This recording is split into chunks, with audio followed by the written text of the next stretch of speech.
Welcome back into the Canadian Fast Break. This is episode 6, and once again, you're joined by Jeremy Russo and Brady Locke, bringing you the best of the CEBL, all the storylines, news that you guys need to know to stay up to date.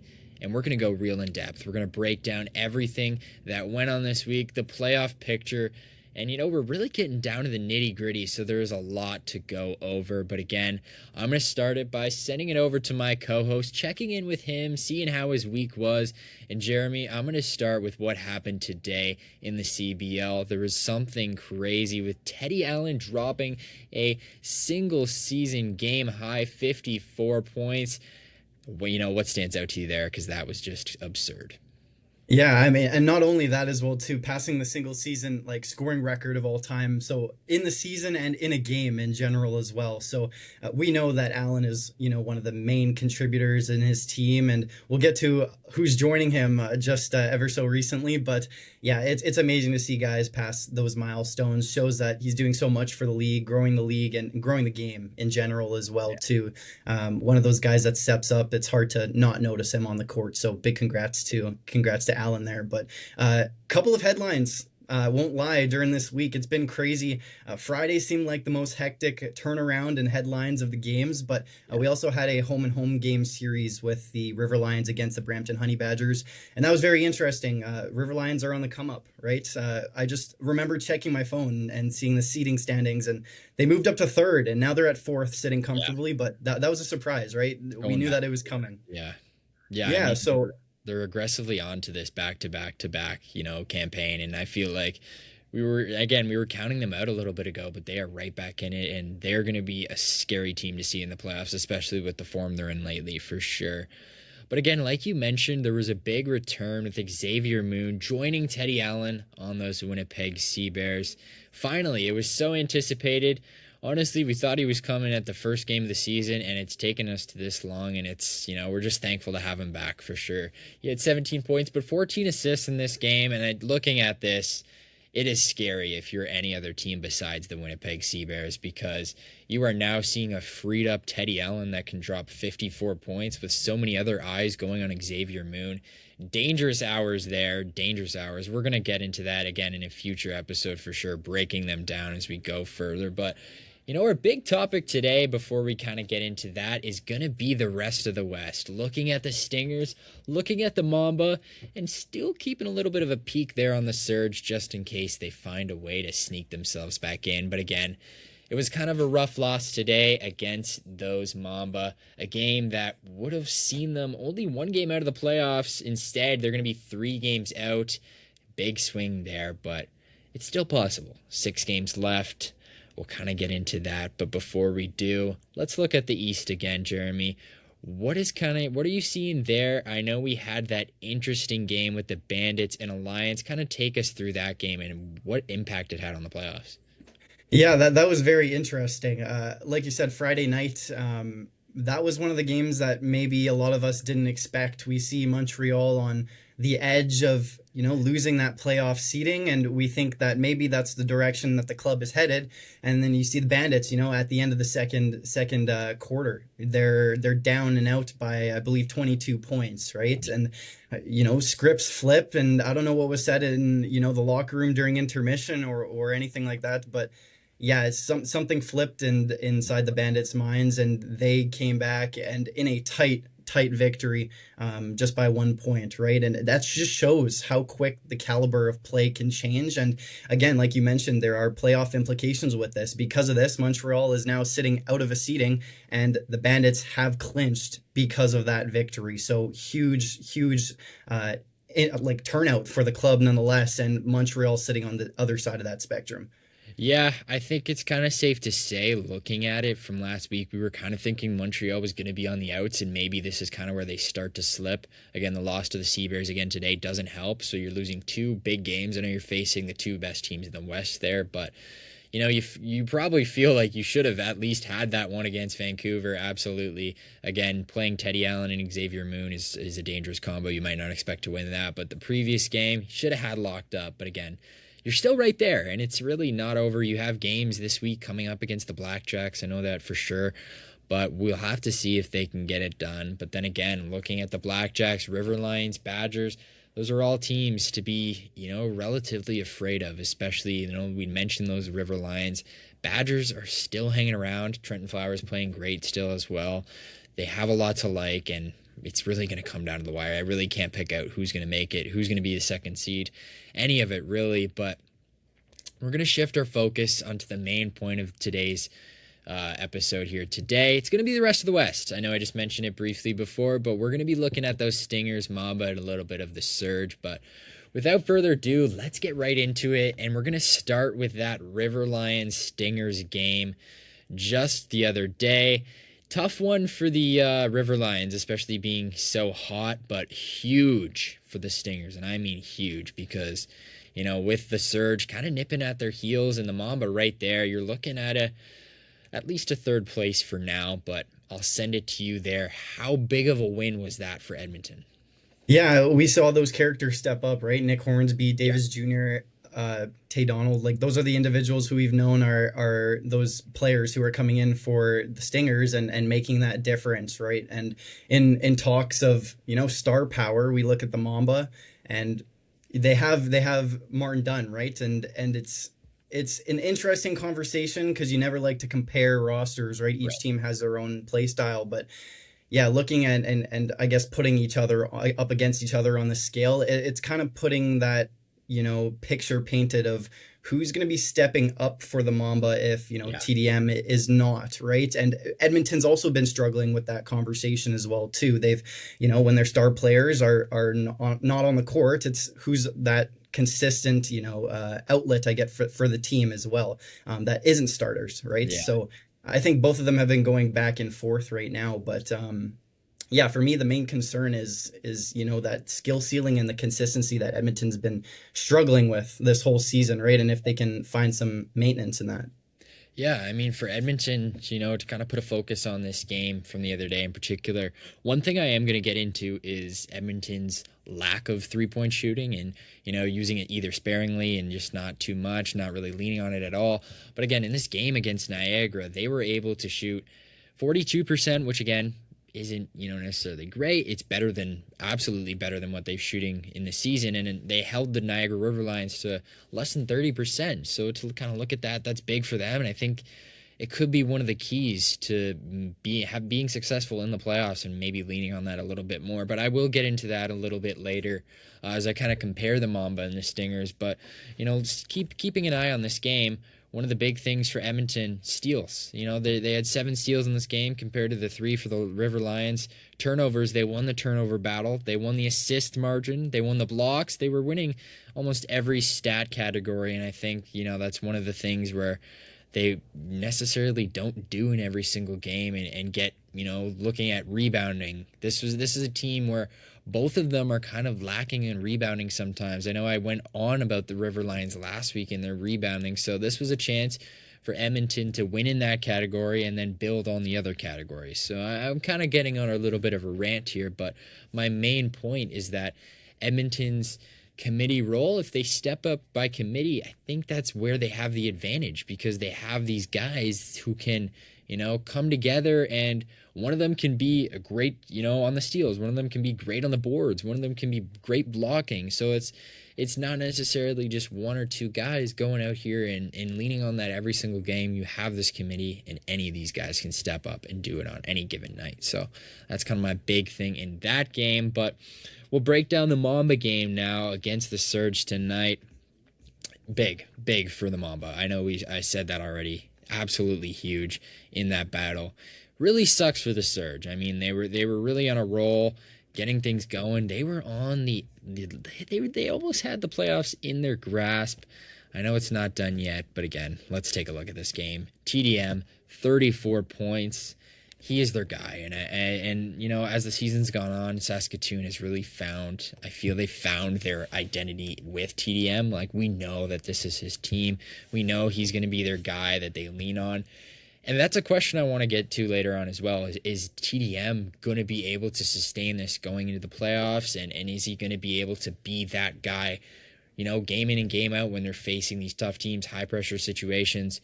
Again, I think he can be, and I think he probably will be. But that's going to be something we break down. But again, looking at this team, what did you kind of see, or what do you kind of feel was maybe the issue on the Surge's end that they weren't able to topple the Mamba tonight?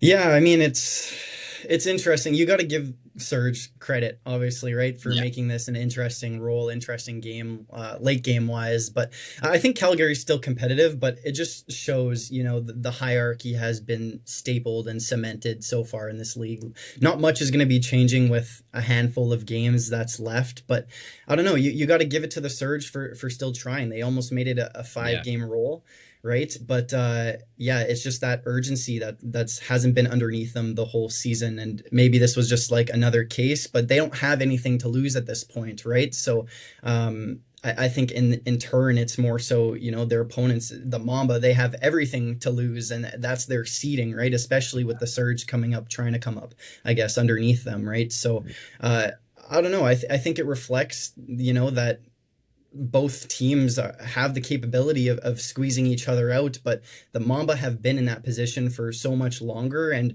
with time comes sustainability, and I feel like they're comfortable with where they're at, and they're trying to overthrow the Stingers, yes, because that's obviously what you want to do, but I think they're super comfortable with where they're sitting right now, and yeah, now the question is between the Surge and the Stingers, or sorry, the Mamba and the Stingers, and their skill ceilings.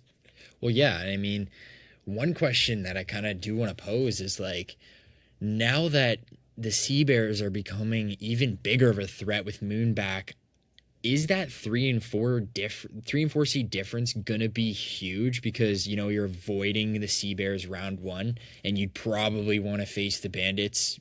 I would say definitely want to face the Bandits over the Sea Bears. So capturing that third seed could be pretty vital. And how big do you think that is? Yeah, no, you're absolutely right. It's pivotal, right? The higher seedings you have, Vancouver and Winnipeg are going to be sitting comfortably with, their fans and crowd behind them, and that makes a difference, as we've mentioned before. But yeah, always super pivotal to try to grab the highest seeding. But yeah, that battle now between third and fourth, we've seen it. It's been a consistent thing so far this season, since the hierarchies have been, kind of formatted out. But yeah, no, it's crazy. I think the Mamba again are. It's tough to say where the direction is going to go because they're sitting so tight, and the point differential is so similar. But Yeah. again, I think it's just going to come down to this next coming week. There's a couple of West on West games, and we're really going to see who's trying to make it out of the mud. Yeah, and I think before we kind of move on to comparing, team by team, stat by stat here, one of the biggest things, just kind of looking at this Surge Mamba game from today, is the Surge led in almost every category here.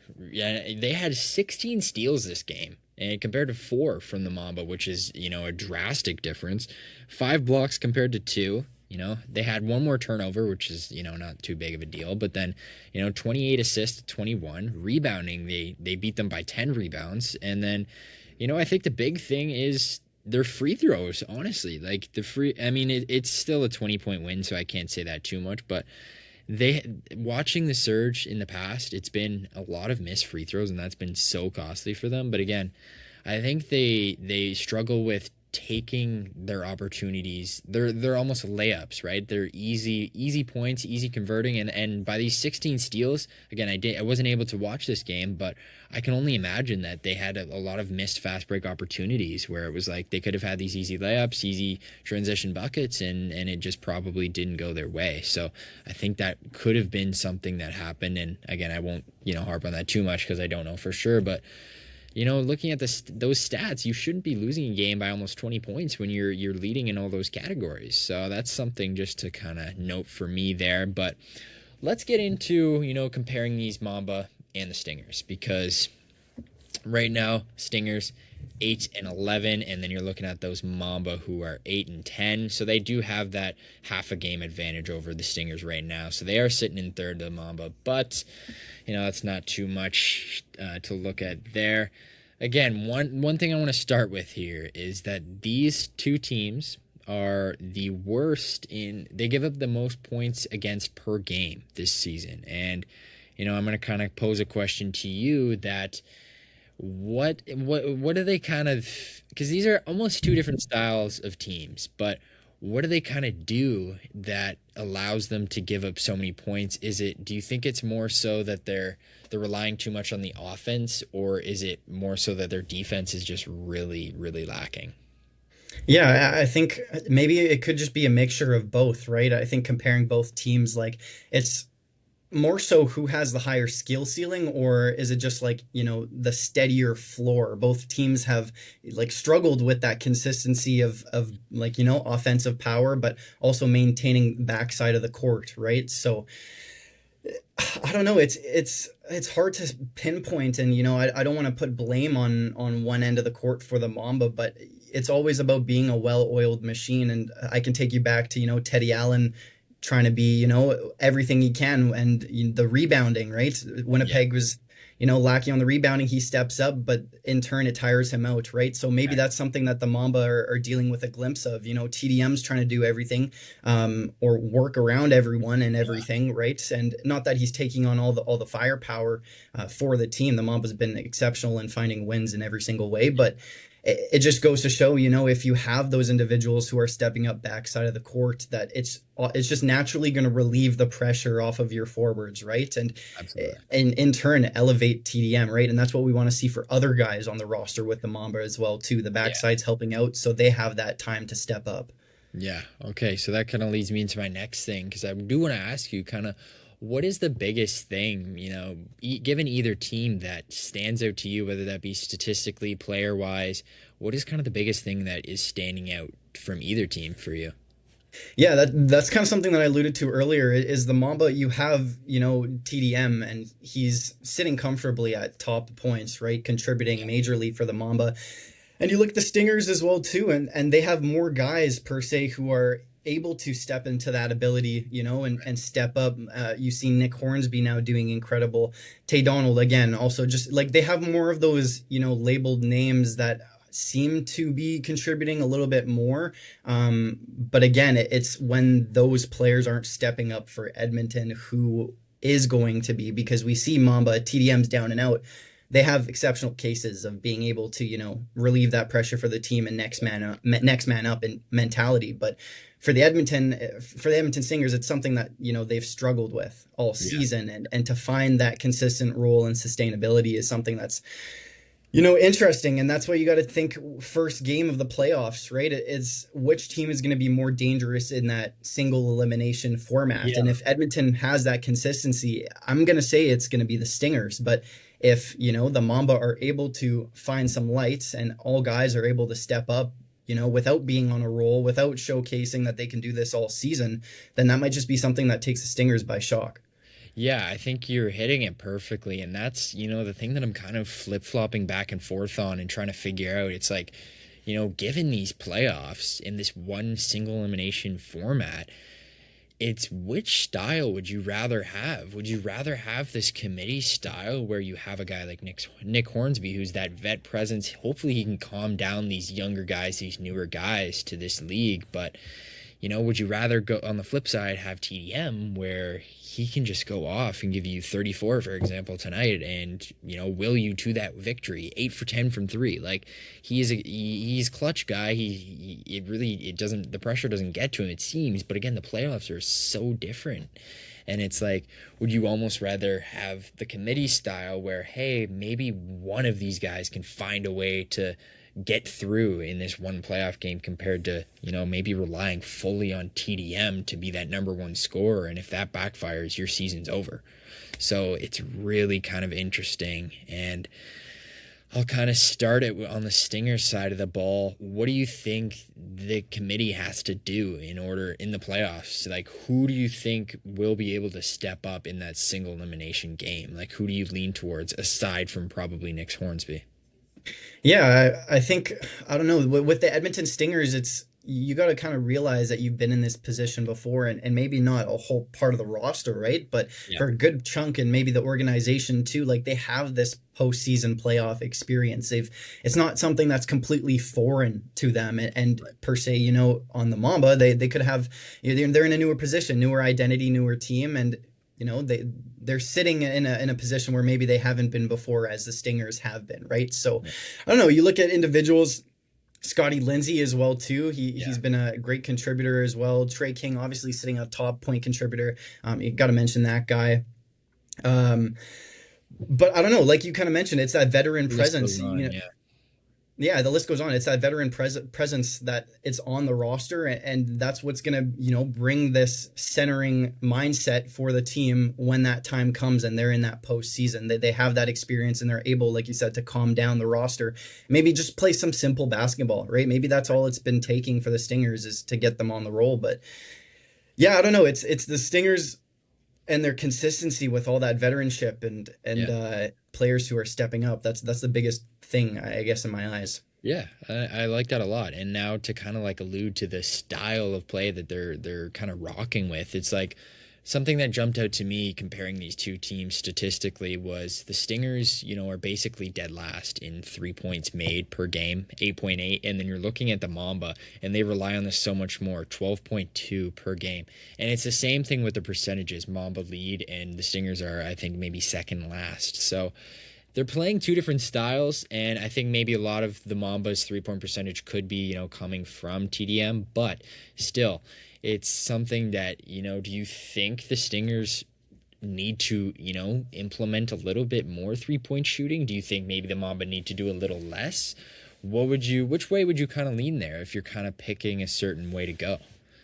Yeah, it kind of depends on, the way that the game is going. It seems so, generic and cliche to see that, but if you have the time and space and you're taking threes and it's, a guaranteed decision that it's, less costly and, higher rewarding, Yeah. then I'm all for it, right? Yeah. But if you're throwing buckets and field goals just to, attempt to get it on the glass, on the net, then maybe that's your play style in order to get some rebounds. But like to get your points and your threes from that and with a hope and a prayer, that's never going to work, right? You have to know your style. And I feel like Edmonton has so many more players that they're able to work off of and bounce off of, right? So Yeah. maybe that gives them that offensive edge, right? If they do have that chance in seeing each other. But I don't know. I feel like Saskatchewan's kind of lacking in that, Yeah. where they're taking those threes. They have an amazing percentage when it comes to that. They're capable of scoring and converting off of that kind of play style. But if Edmonton's shutting you down,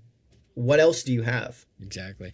Well, so would you almost kind of lean towards, in that playoff single game elimination format that it might benefit the Stingers just because they don't have to rely on that lower percentage shot from beyond the arc, and they're getting their buckets more consistently, whether that's on the glass, on the inside, or mid range, whatever it may be. But for Saskatoon as a young team who has a lot of guys who haven't really been in this situation before, that could come to be, maybe their downfall if they have a game where their 3 point percentage is lacking. That's the end of your season. So I think that's something that could be interesting. Do you kind of agree with me there?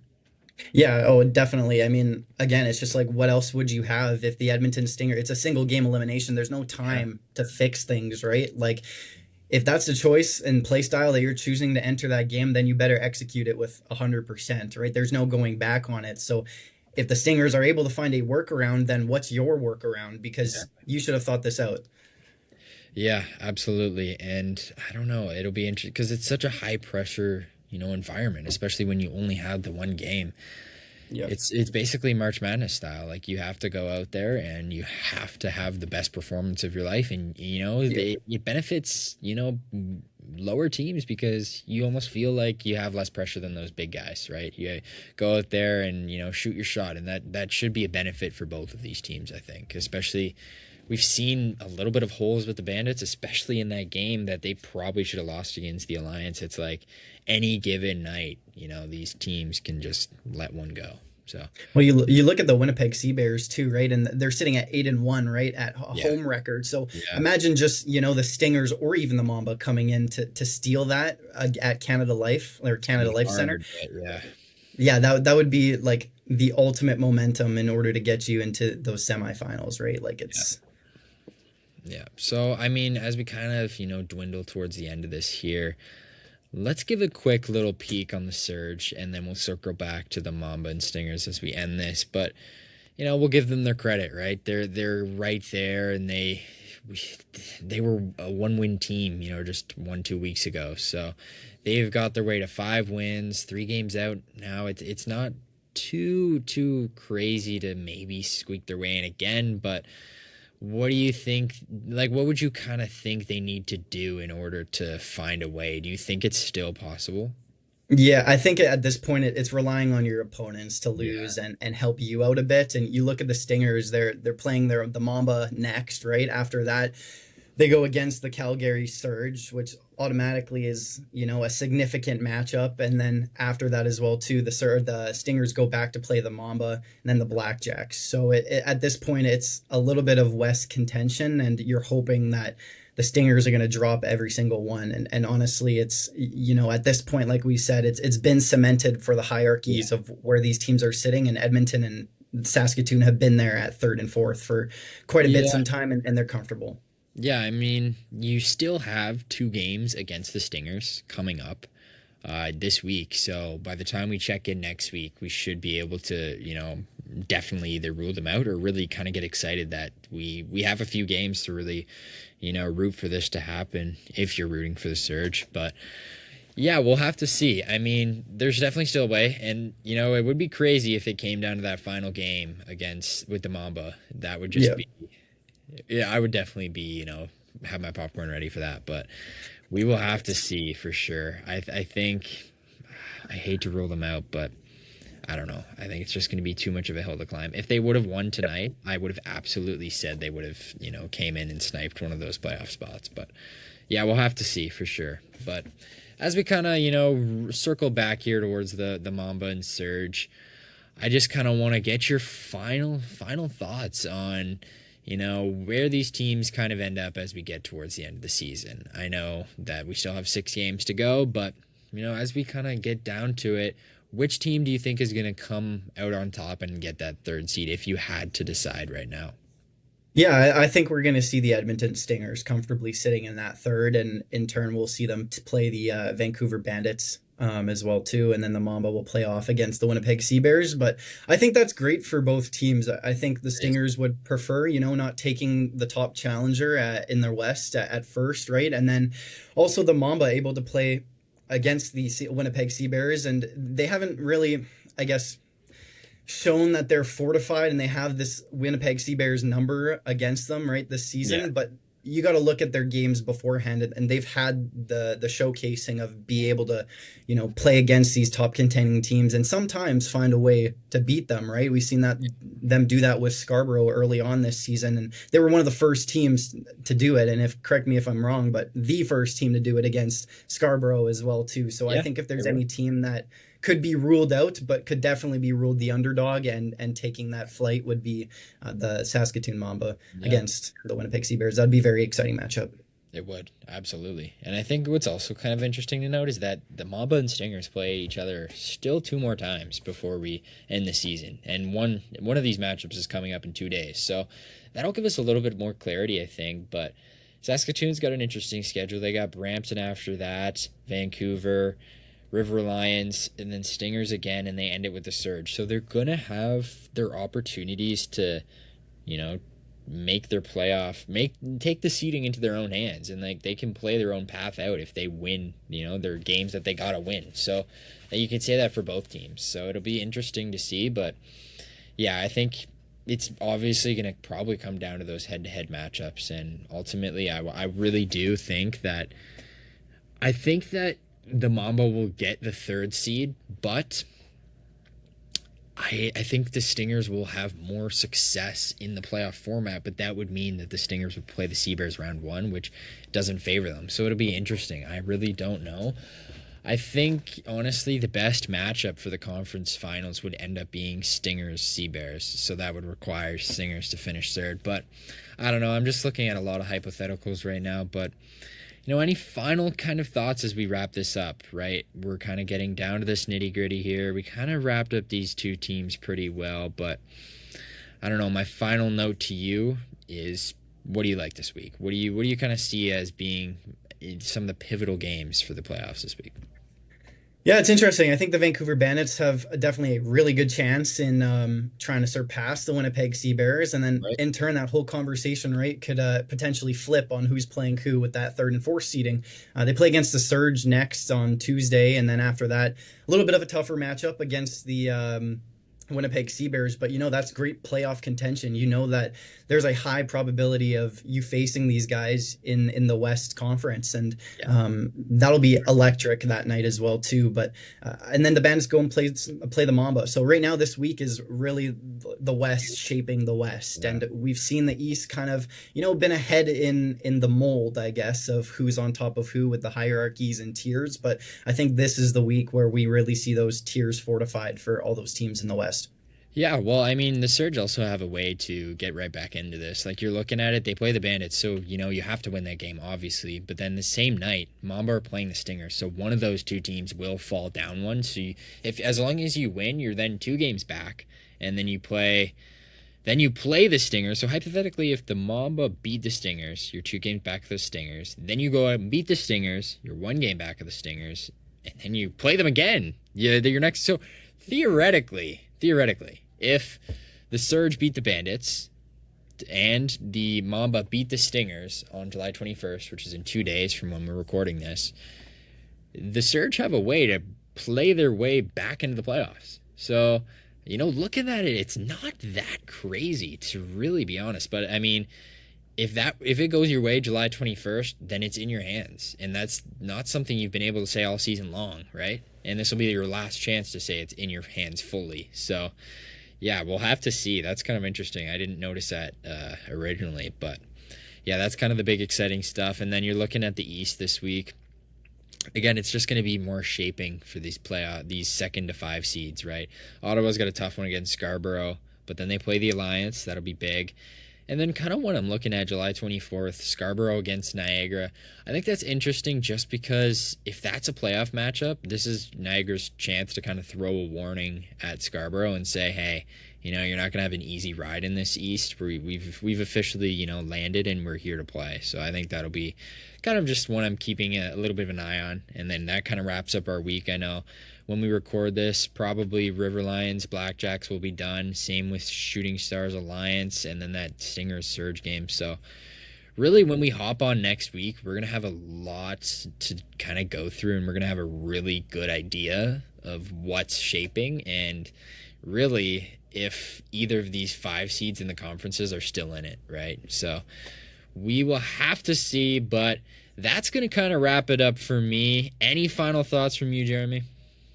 I'm ready. There's only a handful of games. It's the first time we've been able to deep dive a whole season into the CEBL, and now here come the playoffs. I think we're ready. We're ready for the energy, and it's going to be an exciting next couple of weeks and an even Yeah. more exciting August. Yeah, it's been such a wild ride, and it's gone by so fast, but it's really hard to kind of keep up with it all, but it's super chaotic. I love it at the same time. It's amazing, and I'm super excited to go down the stretch and see what these playoffs are like, because I can only imagine it's going to be even more chaotic. But this has been breaking down the Stingers, Mamba, Surge, and the rest of the teams in the West and the East in the CBL as a whole. But I have been your host, Brady Locke, and that is Jeremy Russo, and we will catch you guys next week. Enjoy all these games. It's going to be very interesting, and we will see you in the next one.